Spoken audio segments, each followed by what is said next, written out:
Yeah, so I am so excited to be here with Stephen Shattuck. He is the Chief Engagement Officer at Bloomerang.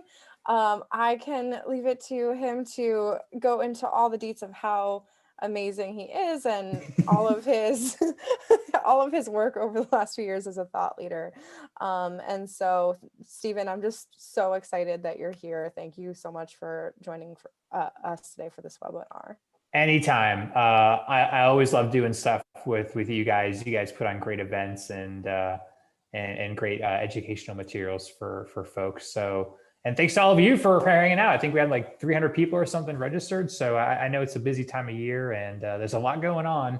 So I'm going to try to be respectful of your time and give you some good stuff here. I was telling Candace, I actually just got the latest retention data from FEP on Sunday. So you may be the first people on earth. It hasn't released yet. I'm going to be a little coy about it, but I'll give you the place where you can get the full readout. But I think you all are the first to see some of what we're going to be showing here and talking about over the next few months for how we did in 2020. So super weird year, obviously. But yeah, like Candace said, I'm Steve and I'm over here at Bloomerang. Actually at Bloomerang right now, but I'm completely alone. We're staying safe. It's a 300-person building and I'm all alone here. It kind of looks like we got robbed when we escaped last year. But yeah, basically my job at Bloomerang is to do this kind of thing. So happy to be here, but we can dive right in. Only got an hour, but I got some really good stuff for you. Retention. So our favorite topic, my favorite topic. Shout me out in the chat if you know your donor retention rate and if you don't mind sharing yours. If you don't, that's okay. We're going to kind of give you some information on maybe how you can find that out and why you should find it out, why you should care about it. I think that donor retention is like the most important organizational health metric that we can be looking at, even more important than revenue and new donors and all these things, because everything kind of flows from it. Lifetime value, projected future revenue, fundraising costs, all these good things kind of stem from it. And what we're talking about is, what percentage of people who gave in a previous year came back in the next subsequent year and gave again. And we have some really great research on this. The Fundraising Effectiveness Project, like I mentioned before, they put out a great report every single year, usually in February. February is my favorite month to be talking about donor retention because I'll get the new report. And this is what I got my hands on just a couple of days ago. But they've been looking at retention since 2006, I believe. So almost 2 decades worth of retention data. But if you've never heard of FEP, go to their website, afpfep.org, bookmark it. Definitely going to want to bookmark it because that report is going to be released publicly like in the next few days or so. It's under embargo right now. And I'm still trying to absorb the findings. Blew my mind. I mean, just really, really standout year in terms of retention rates, new donors, dollar amounts.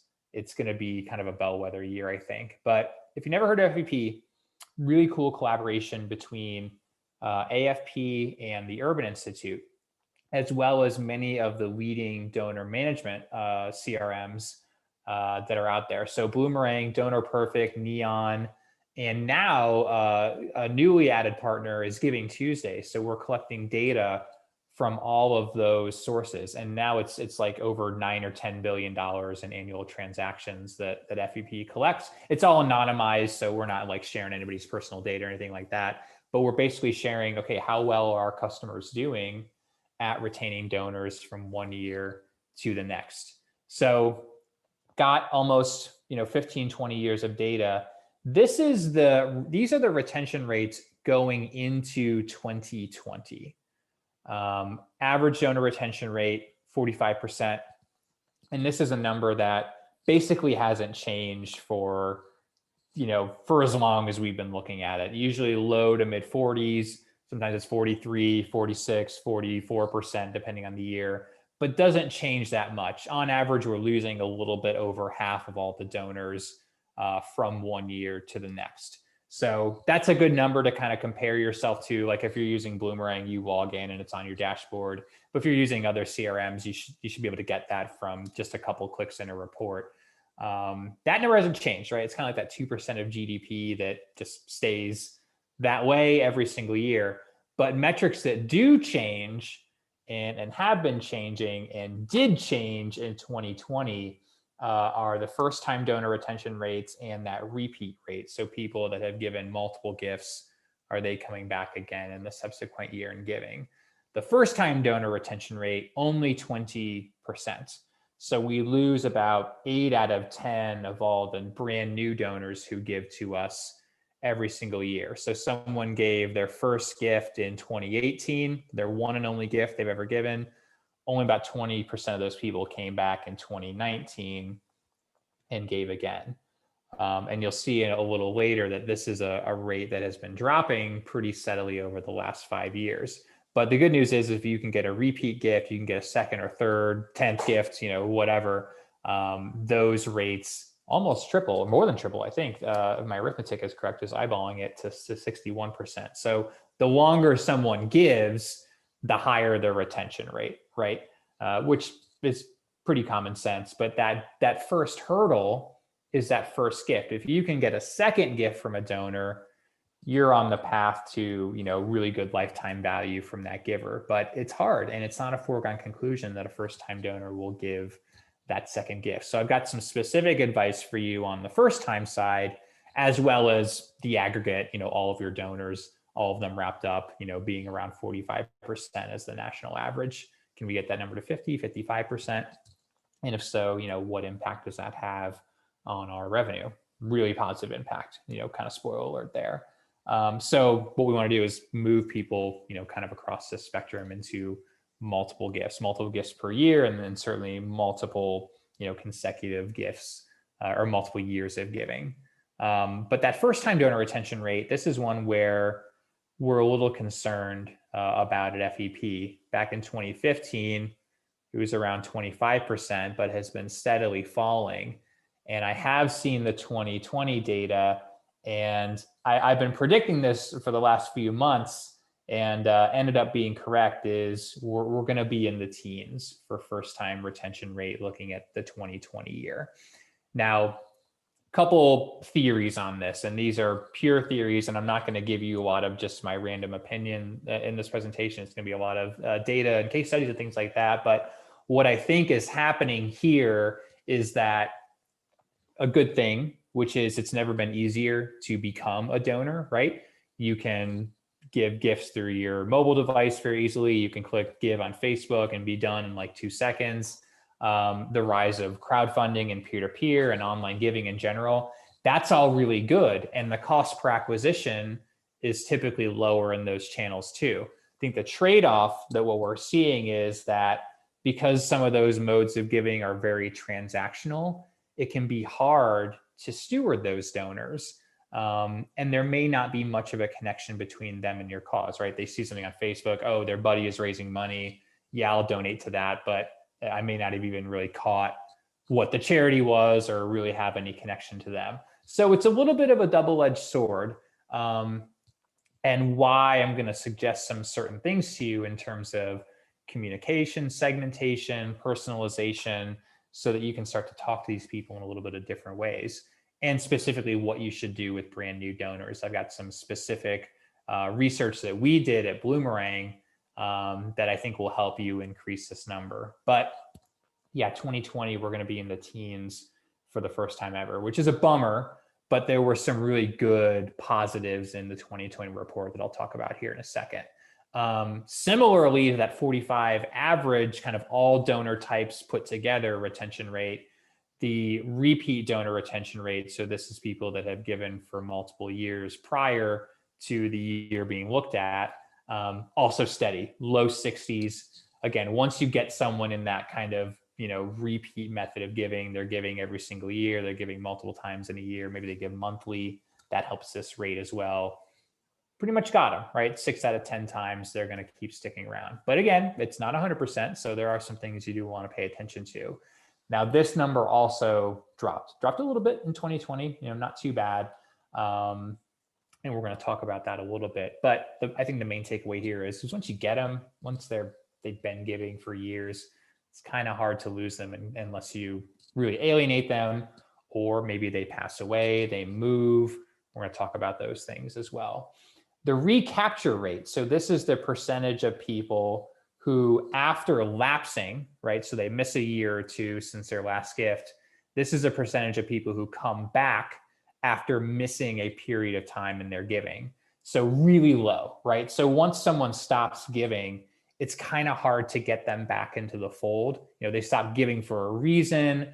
Maybe you're not pulling on their heartstrings, you're not engaging them in a way that is compelling, or again, maybe they passed away, maybe they moved, maybe they're going through financial difficulties.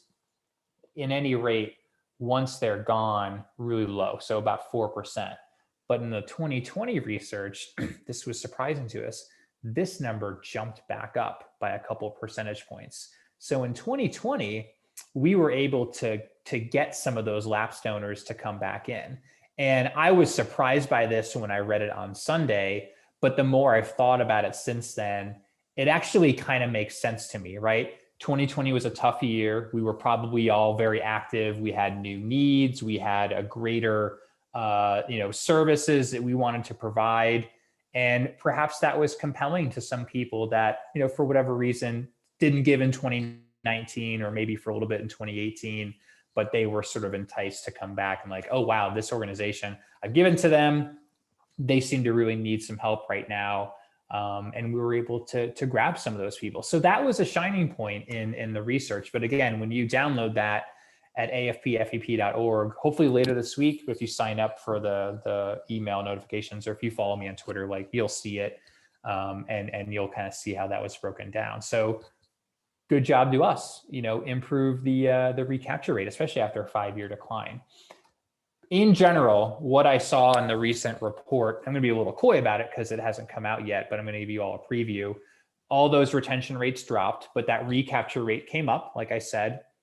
Other bright spots were that the amount of human beings donating, so the amount of donors, the amount of warm bodies basically increased, as did the dollars sent to all of the contributing or all of the participating organizations in the data set that was studied. So this was great, right? This was good. People respond in times of crisis. I think that is the biggest takeaway here. And small dollar donors led the way. It wasn't super ultra, mega wealthy, big gifts from people that were sort of rising that tide. It was everyday folk like me and you, given $50, $30, $15 to charities as, whatever they could fit in their budget to help out. So kind of a mixed bag. What I think happened, and again, I've only had like 48 hours to sort of internalize this, is it was hard to get some of those 2019 donors to come back and give in 2020. But the increased need and the increased outreach was able to pull some of those previously lapsed donors back into the fold, as well as some new people that maybe were going through different financial situations than those 2019 donors. They had expendable income. And again, this is all completely conjecture. This is kind of what I think happened. But a lot of why I think this is that I observed a lot of different behavior amongst specifically the Bloomerang customers over the last year or so that, not a lot of other people have kind of gotten, a bird's eye view of. The number one thing that I was hearing from at least our customers in 2020, and I'm still kind of hearing it every now and again now, almost a year later, is, should we be fundraising? And I'm wondering that this maybe hesitancy to ask people for money in times of crisis, depending on your cause type, like, oh, we're just an animal shelter, we're just a library foundation. Should we really be fundraising right now when people are dying and, we're not providing this critical assistance? And every time I hear that, I shoot it down, right away and say, no, you need to ask for money. You're awesome. You're a valuable charity. What you do matters. And the people that cared about your mission in 2019 should still care about it in 2020. But I'm wondering if maybe this mentality is one of the reasons why some of those 2019 donors didn't come back in 2020, but why we were able to get maybe some new people into the fold, right? In other words, okay, we don't want to ask people because maybe they're going through some hard times right now, but we're still going to kind of communicate our need. Maybe that's what happened. Again, pure conjecture, and this is probably never a way for me to prove this, but and maybe you went through these motions as well. Maybe your board was saying things like, "Hey, should we really be doing this campaign right now? People are going through tough times. There's natural disasters. We had obviously a very contentious election cycle. There were a lot of distractions." But conversely, I did talk to a lot of our customers and did some kind of mini case studies, which I would invite you to check out, who kind of bucked that trend and said, no, we're going full throttle. We're fundraising. We have a need. Yeah, we're not providing, PPE to healthcare workers, but we're doing awesome things for people who care about the environment or adult literacy or whatever, Boys and Girls Clubs, YMCA's. And as I was talking and looking at our data of people that were raising a lot of money in 2020, more money than they've ever raised before, the number one thing was we kept asking, right? We didn't put ourselves on the sideline. And I think they were kind of the exception to some of these retention, data that we're seeing, where overall everyone, was able to bring less people back than they have in previous years. So if that resonates with you, that would make me feel good. And if you're an organization that has been saying, well, maybe we should hit the pause button, or if you went through that at all, please, keep going. That was the number one thing between our successful customers and the ones that, didn't do so well, is they did less fundraising. So keep it going. You all are awesome no matter what you do. Don't let what you think about your mission or what you might think other people will think about you, limit you in any way. All your causes matter, and they matter to the people that have been giving before. And if you ask, much more likely that you're going to get the help than if you don't ask and hope it comes in kind of naturally. So that's what happened. That's what we're seeing over the past 5 or 6 years or so. Now we have a lot of historical research that points to, okay, why do we have these rates that we have? Yeah, it changed a little bit, but in general, 45% retention, 20% new donor retention, and 60% repeat retention is basically where we've been at. Yeah, there have been pluses or minuses in individual years, and that's interesting to talk about, like I just did for 20 minutes now. But in general, that's kind of the status quo. Now, luckily, there have been a lot of people that have looked at the core roots of these rates, interviewing donors, surveying nonprofits with high and low retention rates. Okay, what are you doing differently to kind of buck these trends? What are those standout organizations that may have 60% average retention rate, maybe 35% brand new donor retention rate? What are they doing to kind of stand out from the crowd? So I want to share a couple of research studies with you that are kind of germane to the 2020 research a little bit, maybe more than past years. Is kind of one reason why I'm grabbing these specifically. But this one is one of my go-tos. And if you heard me speak, you may have even seen me talk about this study. It's a little older, but I'm going to kind of move forward through time with more contemporary research. And you'll see that not only do retention rates pretty much stay, around the same rate, plus or minus 5%, but the reasons donors give and stop giving and keep giving, again, has also pretty much stayed the same, depending or no matter on what research study you're looking at. The answers to those questions have basically been the same for the last couple of decades. I like this one from Adrian Sargent. Adrian Sargent is like the godfather of donor retention. He's been looking at this for years and years. He did this study back in 2001 where he asked very large nonprofits here in the States, about 10 of them, like huge household names, like Red Cross kind of caliber names. I don't think the Red Cross was included necessarily in this report, but like those big shops. He wanted databases with large amounts of lapsed donors, right? They've been around for hundreds of years. Just by nature of how long they've been around, they have a lot of people that are lapsed. And he surveyed these lapsed donors, and he got enough responses to have a statistically viable report. And these are the top reasons that those lapsed donors gave for why they had stopped giving.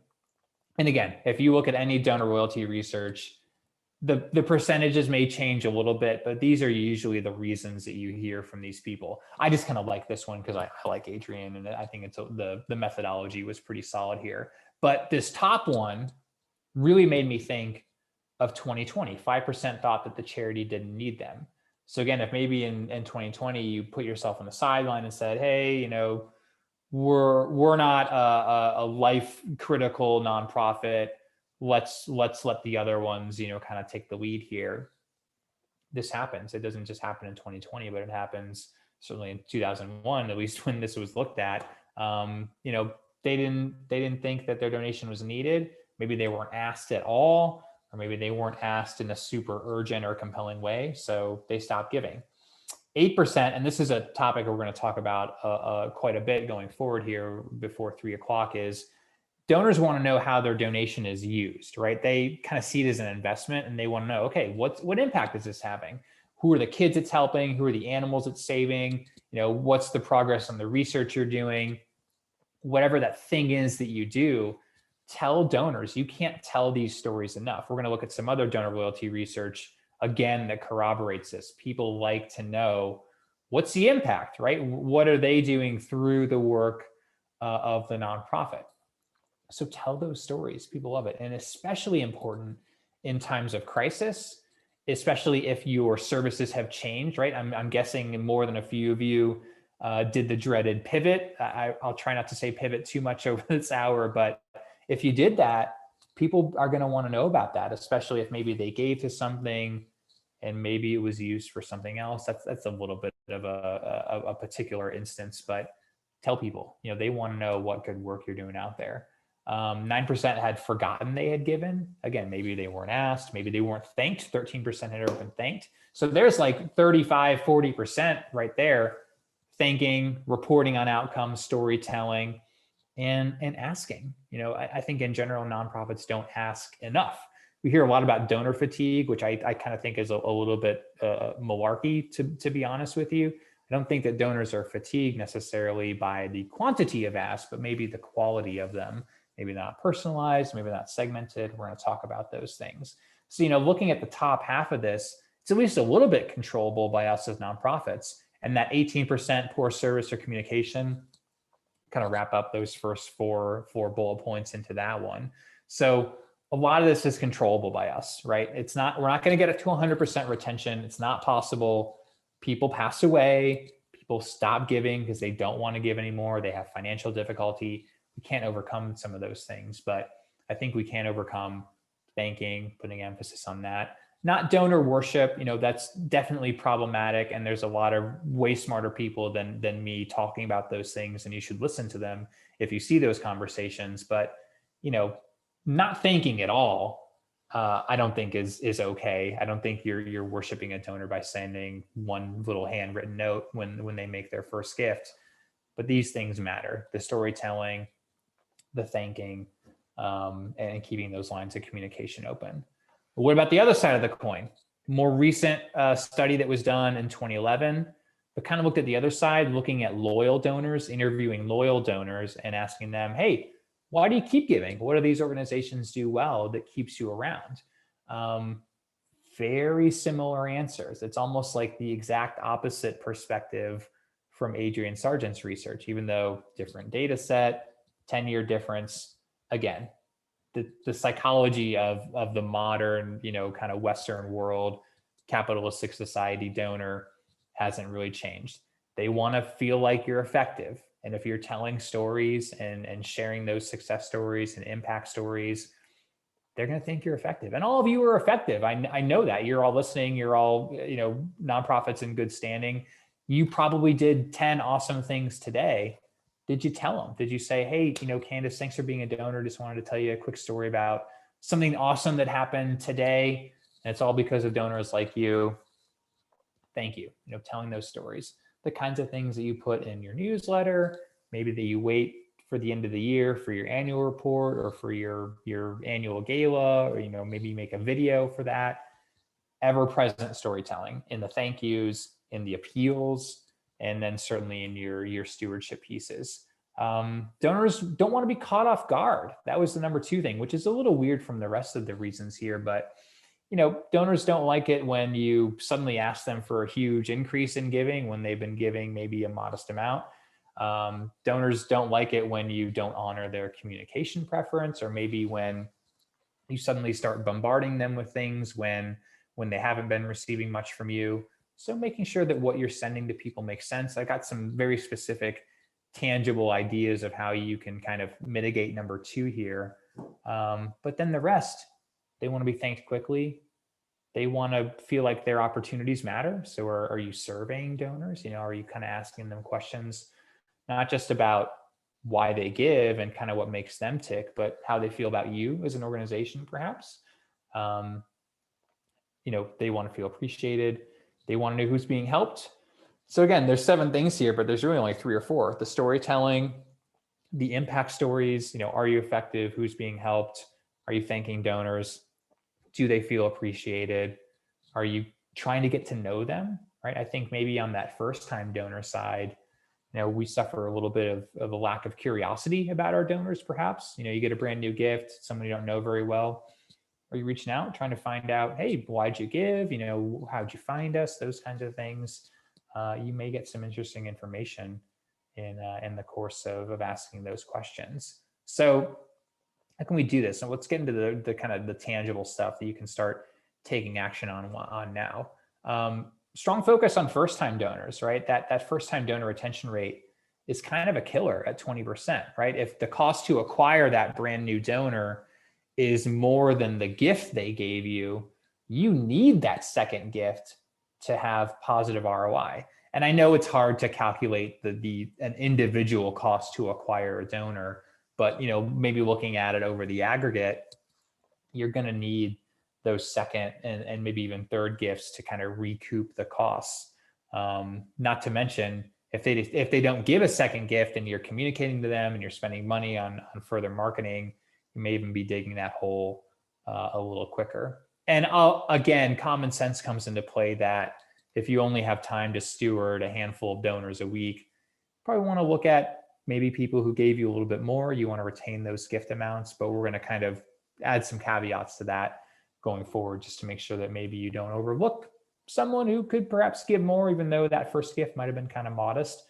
Strong emphasis on thanking, strong emphasis on the storytelling. We're going to talk about those things, but also getting to know them, soliciting that feedback, be trying to find out what it is that interests them about the cause, if anything. If there's nothing, if it was perhaps a fleeting gift that they just saw on Facebook because their buddy was raising money, that's okay. Maybe we're going to bless and release those people and be okay with that.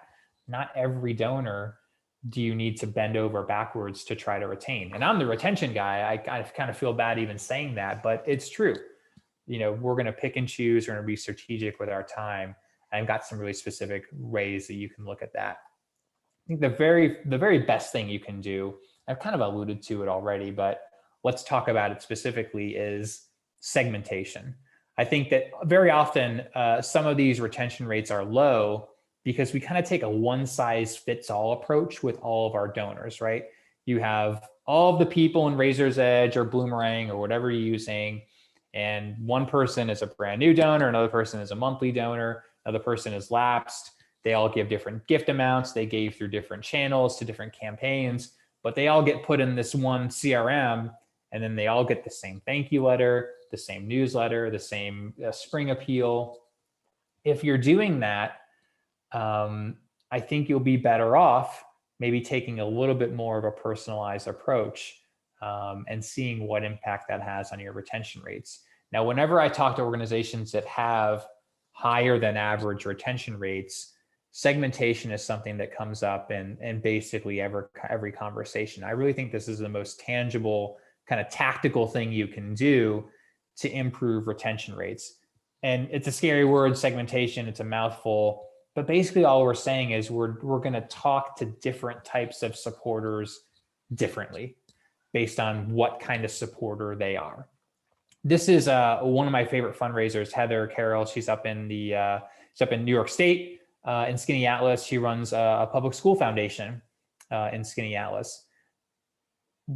Raises a lot of money, really good retention rates, and she's like the segmentation queen. So they're a school foundation, right? So they've got a lot of different types of people who give. They've got parents of kids in the district. They've got parents of alumni, so they don't go to the school anymore. They've since graduated out. Grandparents on both spectrums. And they got people in the community who don't have kids or don't send their kids there or don't have kids of that age group. All of these different personas are communicated to differently. And then she kind of layers on or slices it by, have they given before? Okay, if they have they given once but not twice? Did they give monthly? Are they lapsed? Did we somehow lose touch with them? How much do they give? Do they give above or below our average gift amount? All of these little segments, all these little squares get different kinds of communications, and not wildly different. I mean, she's not starting from a blank piece of paper for every one of these individual audiences. Mostly what she does is just kind of address the type of donor that they are, or non-donor if they aren't. So one letter may read, "Hey, Candace, you don't have kids registered," and I'm not a great copywriter, so this isn't verbatim what it says, but you don't have kids in the district, but you probably don't want to live in a district that isn't churning out smart kids. Help us out. Versus me, hey, Stephen, you have a 9-year-old, you know the value of the education we provide. We want to give you the chance to make that happen for future generations. Or maybe Candace went to this school and now she's this awesome professional out there in the world. It's like, hey, we were probably a part of that. Would you like to give back? So just kind of, taking a little bit of a different approach. Hey, Stephen, you're a monthly donor. Thanks so much for keeping the lights on. We've got this special thing going on. Wanted to give you an opportunity to give a little bit more, rather than everybody, all those very different types of people that I just outlined, getting the same kind of generic, we're an awesome school district, you should give to us. Now, that'll get you somewhat far. You could hire the best copywriter in the world that writes the best fundraising letter, and you can send it to everybody in the system and probably have some success. But I think you'll have even greater success if you're kind of talking to these people in a contextual way and in a personal way. Another donor loyalty survey that comes out every year, Penelope Burke does a great one. I would definitely recommend you pick up. I don't think the 2021 is out yet, but it probably will be soon. Chock full of anecdotal stories, to be fair, but things that repeat, every single year. One of them that always stands out to me, or a type of story that I see in every single one of these reports that she comes out every year is, the personal touch. Hey, I had the chance to give an extra gift this year, and the organization that got it, it's the one that was reaching out personally. Maybe they were calling them to say thanks. Maybe there was some sort of connection there, a segmented letter, perhaps something like that. But the personal touch is really, really impactful for retention. We looked at this during 2020. We were looking at this basically in every month of the pandemic. Our customers who were calling donors, who were writing personal emails, so like opening up Gmail or Outlook and me writing an email to Candace, and that's it. Not a newsletter, a MailChimp email, like not an email blast, writing an email from one person to another. Hey, Candace, thanks for being a monthly donor. You're awesome. Just want to say we're thinking about you. Here's something that's been going on at the organization that we wanted to update you on. And then in-person interactions, which weren't actually in person. They were kind of virtual in-person interactions, but Zoom calls, FaceTime, Google Hangouts, live streams. Those organizations who did those, not only did they outperform the organizations who weren't logging those activities in terms of revenue, but they also outperformed themselves from the previous time period. So looking at the same month in 2019 compared to that month in 2020, for example. So it's not too late. If you haven't woven in phone calls, personal emails, handwritten notes, I think are an extension of this, certainly. Try it, segment out your donors. Who are some high value people that you don't want to lose? Who are some people that you want to keep giving? Maybe first time donors. We're going to talk about that here in a second. Write them an email, a brand new donor. Hey, Candace, thanks so much for becoming a donor. wow, we're so thankful that you chose our charity. Can you make a little video for them? Grab your cell phone, grab your webcam, tell them a quick story, welcome them into the family. Don't let technology be the barrier. We can't meet in person, can't take people out for coffee, get to know them, can't maybe not even do in-person tours, the kinds of things that are good for starting those relationships. But a phone call, a quick video, it's not going to be a Hollywood production, but I think you'll get used to it the more you do it. But I think you'll be surprised the dividends that some of these activities will pay. Now, this first time retention rate, really specific problem. Again, the ROI, but if you can raise this by a couple percentage points, it really does represent a massive lifetime value increase if you can get some of these people to give a second gift. Because once they do, then they're in that 60th percentile, and then they're going for a lot longer. We looked at customers that had specifically high first time retention rates, and we kind of looked at what they were doing, and we kind of summarized the bits and pieces that we saw them doing into kind of a templated plan here that I would recommend you use as a starting off point for brand new donors. First thing is, do you know when someone makes their first gift, right? Do you have some kind of standing report in your CRM or some mechanism that you can check, like, hey, this is the new donors we got today, or new donors this week, or new donors this month? Have that report, makes it something that maybe you and your staff looks at and celebrates, right? I think that we can't miss this cultural angle either of, hey, we convinced a brand new person to give for the first time. We should celebrate this, as an organization. We convinced a brand new stranger to give to our mission. That's great. But beyond that, what are they getting? Are they just getting thrown into whatever ongoing communication plan you had, right? Okay, they gave on, what's today, February 23rd, and gee, our spring appeal is going out March 1st. You don't want that brand new donor to get that spring appeal just because they got thrown into your database and added to that list. You don't want them to get that before they get the thank you for that first gift. And this happens a lot. It's happened to me as a new donor organizations. I can tell when I just kind of got thrown into something and something was already queued up and I just happened to get it because I was in this CRM. Segment them out. If you're doing welcome kits or like a welcome letter that only brand new donors get, great, you're on the path already. You're doing segmentation. You're probably doing more than most people do, but continue to protect them, right? Make sure, and you want to ask them for a second gift quickly, don't get me wrong. You're not going to completely insulate them from appeals, but that appeal that they get should be based on hopefully what you learn about them. If you're going to send them a survey, if maybe you do a virtual tour, or if you call them to say thanks and they pick up. Most people aren't going to pick up, but some might. And maybe you're going to have a little chit chat. Maybe you have a standing, hey, brand new donors every month, we're going to get you on a Facebook live stream. We're going to do a Q&A with our CEO or a subject matter expert or a board member or whatever. If you're doing those touch points, I think the chances that they give again in that subsequent appeal are going to be higher. But also contextualize it, right? Hey, Candace, we're so happy that you joined the family of donors a couple months ago. Hey, we got a brand new need right now, and we thought of you. Would you be willing to chip in a little bit extra for this specific thing, right? So just again, telling the donor what kind of donor they are. Thanks for being a monthly donor. Thanks for your first gift. Thanks for giving for gosh, the last 20 years like clockwork. You're awesome. Donors like it when you tell them what kind of donor they are. And as you do that, I think it will help your copywriting because you can kind of ask for something that makes sense, right? A monthly donor. Hey, we know you give monthly. We're so appreciative, but our roof caved in. Would you be willing to chip in to our roof campaign? Yeah, that's better than them just getting a random appeal as a monthly donor. And it's like, oh, I'm already a monthly donor. What, don't you know that? Why are you asking me for money?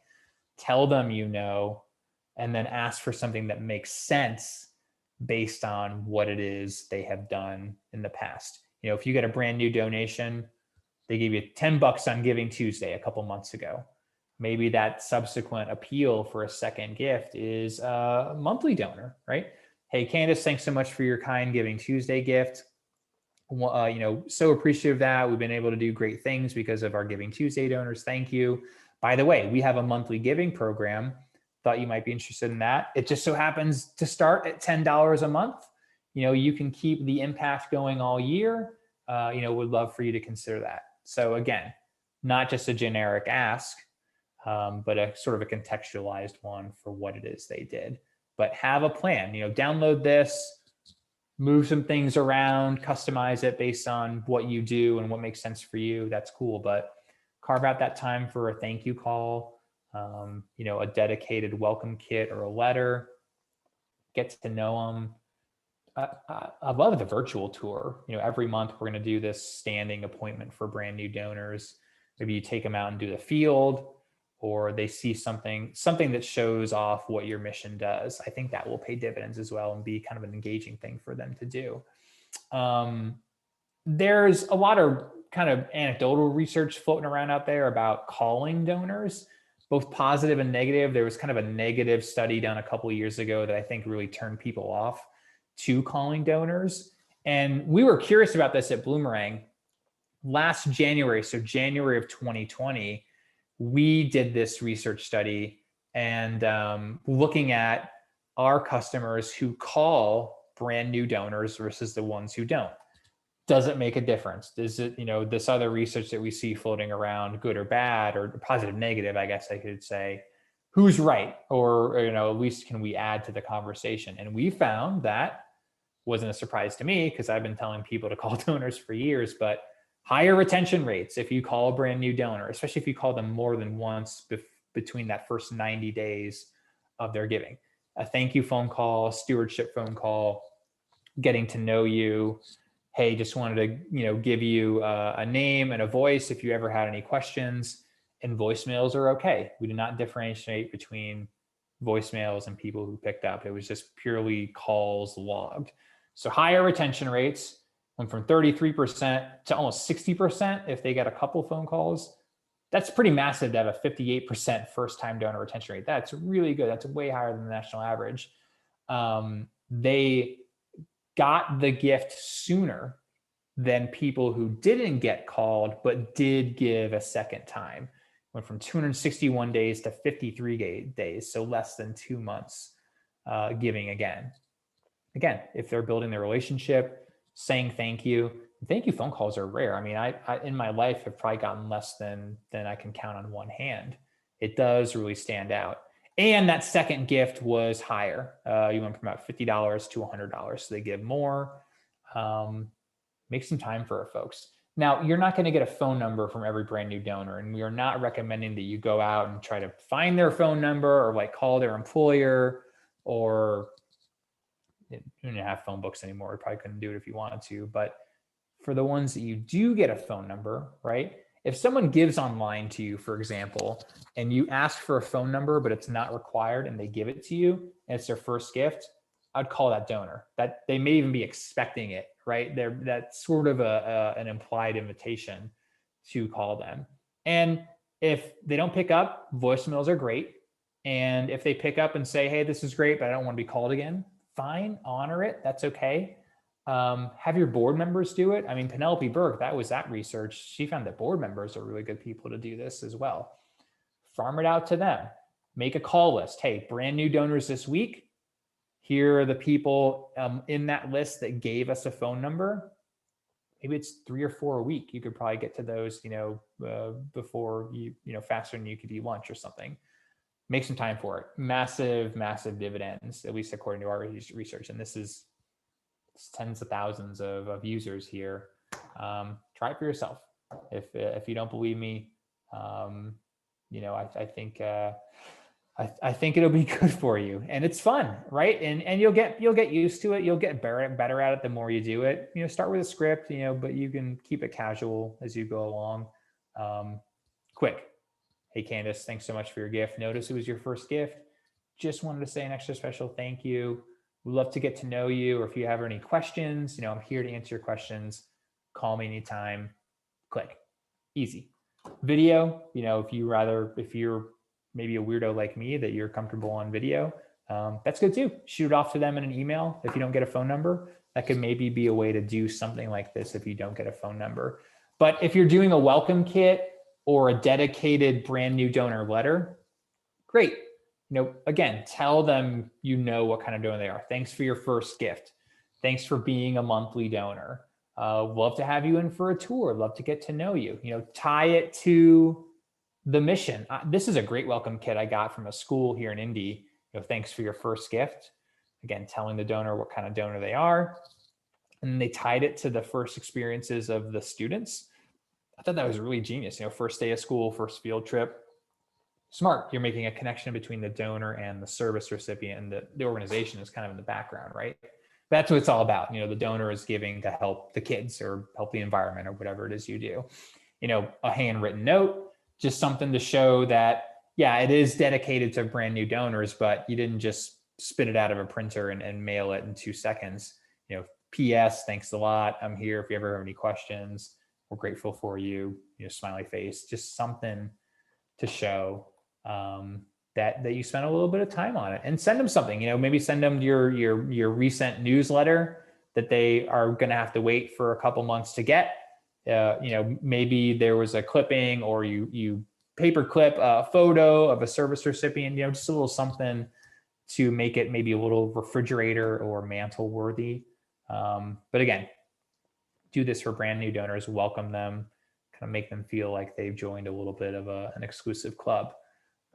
Get to know them. That was the number 4 thing in that donor loyalty survey from Donor Voices. Do they get some kind of feedback mechanism? So SurveyMonkey, we had a survey tool in Bloomerang, but again, don't let the technology stop you. I mean, you can do this Google Forms. There's tons of ways. There's tons of mechanisms that you can ask these donors questions. Why did you give? Candace, why do you care about the stray pet population in New York City? Stephen, why do you care about the health of the Ohio River? Whatever the thing it is you do, that'll give you some information. That'll help you segment, right? Because you may have 2 donors. They both gave $20 online. They're both brand new, but one has a really strong connection to one aspect of your work that the other one doesn't share. Even though they're both first-time donors, same gift amount, same channel, you may still want to segment them differently and say different things to them. That's the power of getting this information, is you don't have to guess what it is they're interested in, right? You can start to deliver content that is more personalized based on that information. Online giving, another reason why I think that those first-time donor retention rates are lower. The Blackbaud Target Analytics retention study, which is really cool also, they look at retention rates by channel, and offline donors have higher retention rates than online, but multi-channel is best. So quick takeaway, multi-channel is good. If you can get people giving through different methodologies, that helps retention as well. But online, donate to yourself today. Give yourself $5. What do you get? Do you get kind of a boring, scary looking receipt and nothing else? What's on that confirmation page? Do you get just a PayPal receipt, or do you get something that is almost nice enough to print out and send in the mail, right? That has service recipient photos, a little story, very donor centric, says thank you, kind of tells a story. Or do you get something that looks like your gas station receipt?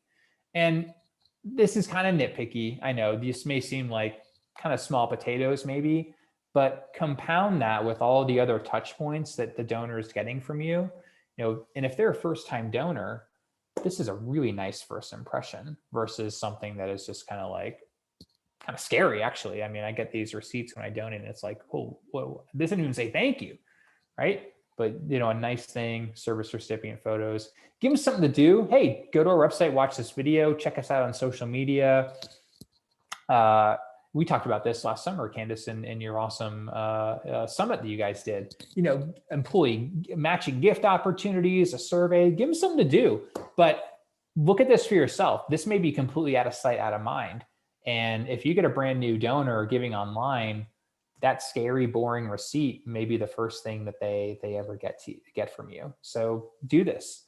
Donate to a couple other organizations and kind of see what they got going on. But I think the goal here is, yeah, it's an automatic receipt, but could you print it and shove it in the mail? You'd probably want to take off the social media buttons. That may be a little weird, but is it as good as your letter? And there's no reason why pretty much every software you use, whether it's your donor management software doing this, or like Network for Good or CauseVox or whatever you're using, I mean, you can customize these things. I think maybe PayPal is like the only one. I think even on some level you can change that stuff, but don't just use that out of the box kind of templated materials. Now, a couple of retention rates that tend to be a little lower, memorial and peer-to-peer, but that's okay, because the cost of acquisition on those gifts is the lowest of any other gift type.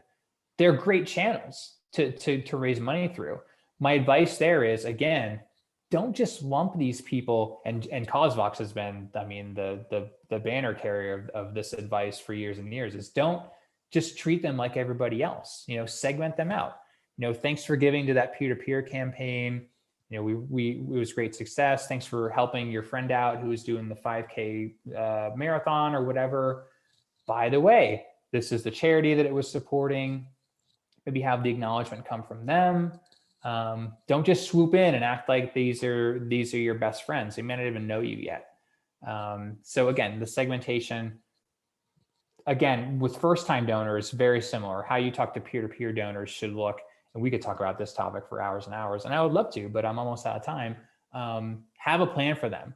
Their communications should look very different than direct donors, for lack of a better phrase, people who come right to you and give directly. And that should not discourage you at all from pursuing these channels, but talk to them differently, because they are different. There's a third party, they may not know much about you yet. Bring it up, address that elephant in the room. I gave to a peer-to-peer campaign last month, and the thank you was on the organization's letterhead, but it was written by my buddy whose campaign I donated to. And it was this great letter where it's like, hey, thanks so much for getting to my campaign. By the way, this is the charity I chose. This is why I was raising money for them. They're awesome. I would love it if you would continue supporting them, or sign up for their newsletter and get to know them, or whatever the call to action is. So do that. And it's segmentation. Really, this presentation is a segmentation presentation. It's not a retention presentation, because that's how you do it. When you take a one-size-fits-all approach, that's when you start to lose people, because there's no way that that's going to resonate 100% with all of your recipients. But if you take the time, talk to people differently, a different communications plan for each, and it may seem overwhelming, and then there's 100 people like me that's telling you that you're not doing enough, but it'll pay dividends. And I think that it can be a lot of fun in some cases, and may even get you thinking about the people who are supporting you in ways you haven't considered before. So say thank you, tell those stories, talk to people differently. I've been repeating myself there. Have a second gift strategy. What is your second gift strategy? Is that documented? Look at that plan, download that. We'll get you the slides and everything. Make one for yourself, open up an Excel spreadsheet and have your columns be each touch point and your rows be, what they are. Experiment for a month or two, maybe change it around if you feel like something could be different. But the stewardship by far is the key. And download that report. If you follow me on LinkedIn or Twitter, you'll see me really making a big stink of it when it comes out. But there's some really interesting information that's going to be in that one for the 2020 year. So if you like this presentation, if you're not too sick of hearing from me again, we got all kinds of stuff on our website. I got my own webinar series on Thursdays. I didn't talk about Bloomerang, but we're a donor database. I don't know if you caught that, but we're pretty easy to find if you're interested in that. If you're happy with your software, then keep it. That's great. I don't care. That's fine. But if you're not, check us out. We're pretty easy to find.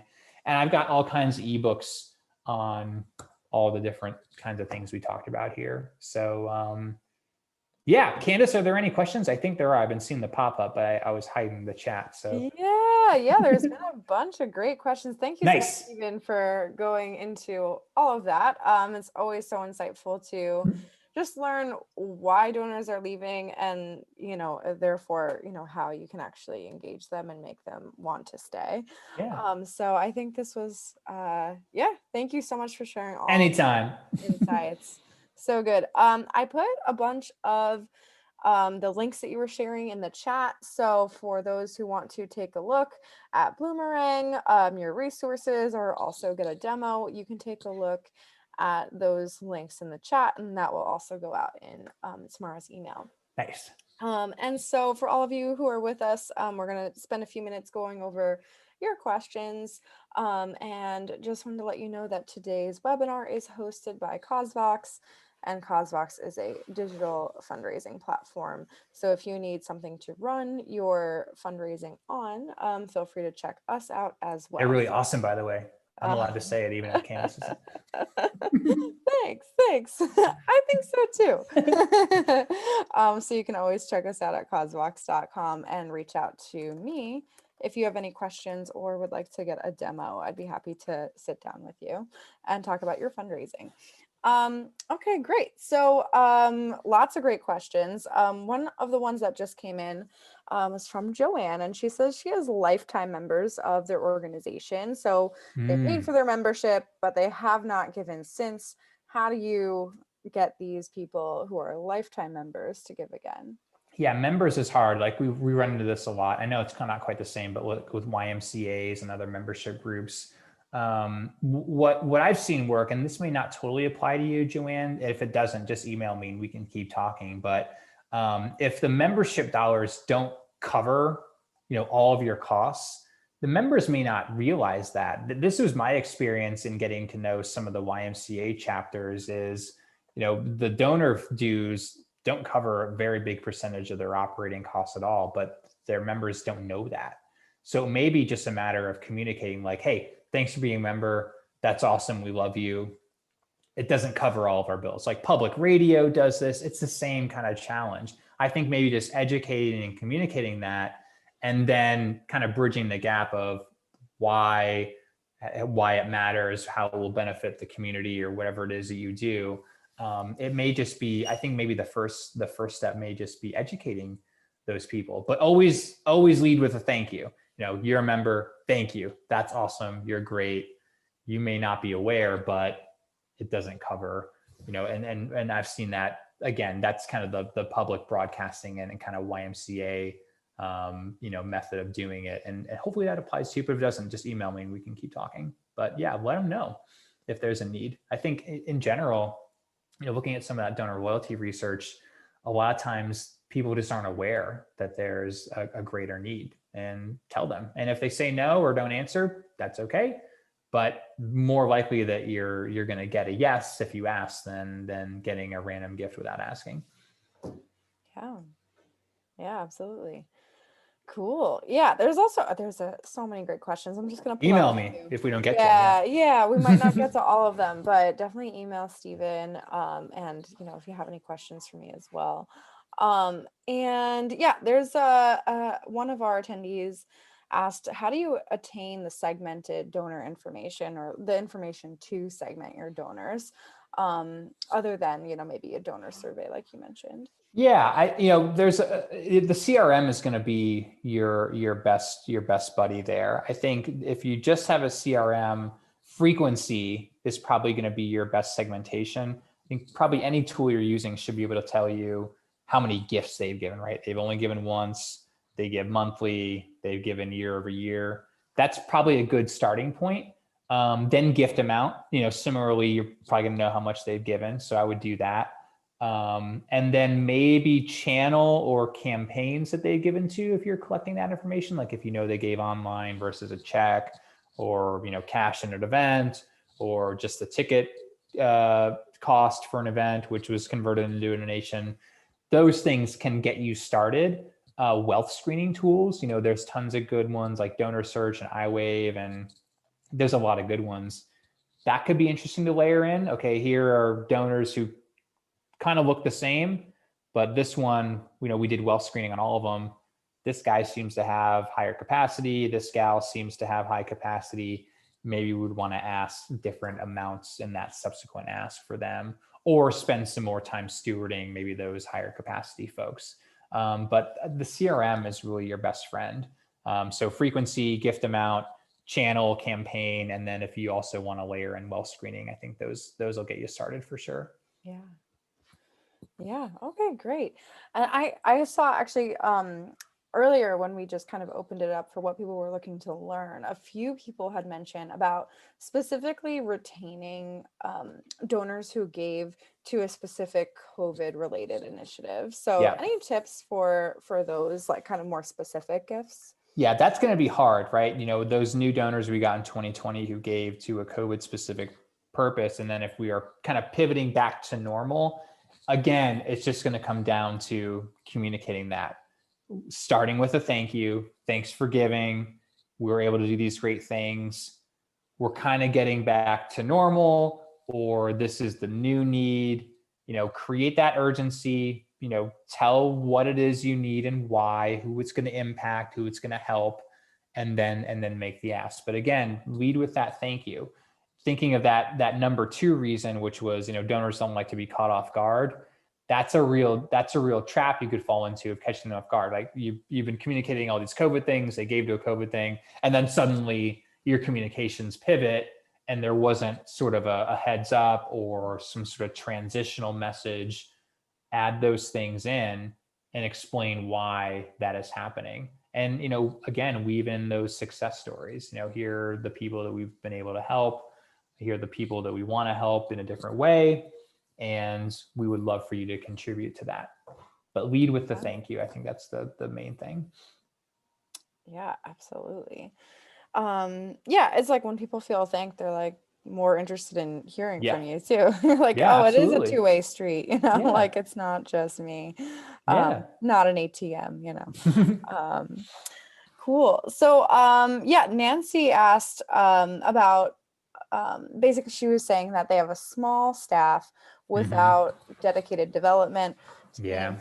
So how else do you recommend, I suppose, other than maybe having the board do some phone calls, what other methods do you recommend of getting your board involved in donor retention and donor stewardship efforts? Yeah, the board's a go-to for small shops, but beyond that, donors talking to donors is pretty powerful. If you've got some people that are, super supporters, they've been giving for a while, maybe they have some connection with the organization, that could be an interesting way to kind of add in some volunteerism to their giving.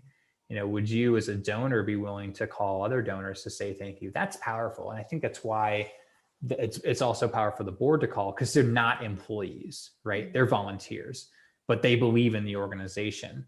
And volunteers as well. Volunteers, the last year or so may be going underutilized, right? If they can't come on site for safety reasons, or you haven't been doing events, you may have a group of volunteers just kind of sitting around. I mean, there's organizations that I was volunteering for in 2019 that I haven't heard a peep from in 2020. And I know it's because they're not doing those things. I can't go to the animal shelter and walk the dogs or go paint a barn or whatever. Calling them, hey, Candace, you're a volunteer. We miss you. We know you can't do the normal volunteer thing, but would you be willing to do this instead? And maybe that involves making phone calls or writing notes or, calling Congress people or whatever, activity it is. And if that's not the case for the person asking the question, I think, go look for the donors. But for the rest of folks, I wouldn't be surprised at least some of you have some volunteers that have kind of been going underutilized. And again, powerful because they're a supporter. They're not an employee. They're a volunteer. Hearing from someone who supports the org, talking to someone who just started supporting, that's pretty powerful too. Yeah. Yeah, I think you couldn't say it better myself. It's just anyone who's not actually an employee, I think it does carry more weight because then they can even go into their, with these donor phone calls, they can talk a little bit more about why they're volunteering. Exactly. And why, they care so much about the organization too. So, I think it's a great way to build those relationships. Former service recipients also. If you are keeping in touch with them, if it's appropriate, could be another pool to pull from. Yeah, and then I think we have time for one more question. Okay, So I don't, well, we're already over time, but that's okay. I don't want to keep you too long. I don't want to keep everyone too I love much. this stuff. But yeah, I just think there's so many great questions. So Bernadette asked, once we have written communication plans for each segment, are we then personalizing it even more for each person? You can, the deeper you go, the better. If you've got the dedicated pieces for each segment, like you have your new donor thank you letter, your monthly donor thank you letter, your monthly donor newsletter, whatever, you're in good shape, right? You're doing more than most. But if you can add in a little handwritten signature, hey, Candace, thanks again. We miss seeing you, whatever that the program message is. It's all gravy, right? But if you're doing the piece that says, Stephen, as a monthly donor, you're keeping our lights on in just the plain text, you're in good shape. But do what you can. I mean, we all have a limited amount of time in the day and the week. As deep as you can go, and don't be hard on yourself. If you don't kick yourself because you didn't hand sign every letter, but if you're sending a letter to new donors that looks different than repeat donors, you're in good shape. You deserve a pat on the back. So don't be too hard on yourself if you can't call every donor, if you can't write a beautiful handwritten card to every new donor. Whatever you can do, more than maybe what you're doing now is a net improvement. Yeah. Yeah, well, thank you so much, Stephen. We're going to be sending out a survey to get feedback as The well. We would circle is love, complete. yes, we would like to hear from you. So that's going to be going out, and we would love to just hear from you about your thoughts on today's Yep, you can't hurt my webinar. feelings, please. Thank you so much, Stephen, for being here and sharing all these great insights, especially the latest trends and what donor retention Yeah. really looks like today, because I do think it is a very important time to lean further into this, because Yep. it is so weird and so many changes, and you want to make sure that you are continuing to steward those donors Yeah. well. So Yeah. yeah, well, thank you everyone for staying on. I also just wanted to shout out another quick resource. So we had a webinar on donor thank yous a few weeks back. It was very popular. So if you haven't checked that out yet, you can replay that anytime. And we also have, because you mentioned a little bit about major donors and finding major donors. We have a webinar coming up next week with Joe Garect. And he's talking about how to find and engage major donors at your nonprofit. That's another amazing free webinar that you can sign up for. And I highly recommend that you all take a look at Stephen's lineup, because it's incredible, because he has so many great webinars on Bloomerang as well. So, so many great resources. Thank you again, Stephen. I appreciate it. Awesome. All right. So, well, thank you all for signing on with us and sticking with us throughout this whole webinar. And we would love to just hear from you. So feel free to shoot us shoot us an email. And we'd love to chat with you about your nonprofit and all things going on there. All right. Thanks again. See ya. See you. Bye.